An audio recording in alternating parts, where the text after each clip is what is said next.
Welcome to our channel. Today we how to optimize stock options with Citigroup, detailed guide step by step clearly.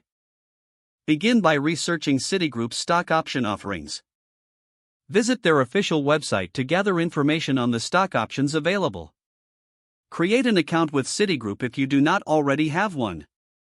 Log into your account to access your investment portfolio.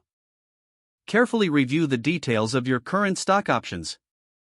Understand the different types of stock options Citigroup offers, such as incentive stock options and non-qualified stock options. Evaluate your financial situation to determine how much you can invest in stock options. Consider your investment goals and timeline to align your strategy with your personal objectives. Look into the expiration dates of your stock options.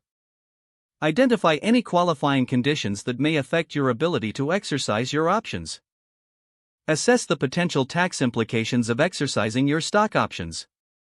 Consult with a financial advisor for tailored advice regarding your unique circumstances.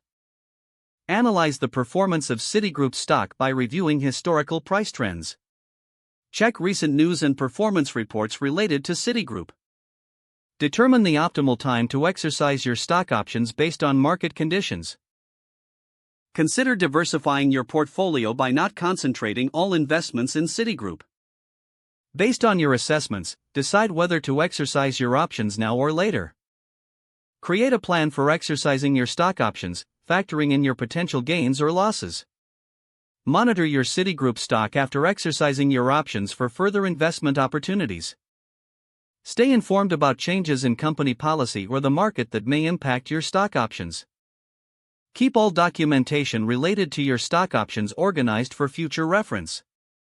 If the page does not load, refresh the browser or try again in a private or incognito window. Make sure you are using the correct email address, then retype it carefully to avoid small typos. If your password is not accepted, use the reset option and create a new strong password you can remember. Check your spam folder for verification or security emails, then complete any requested confirmation steps. Enable two-factor authentication if available to improve account security and reduce unauthorized access risk.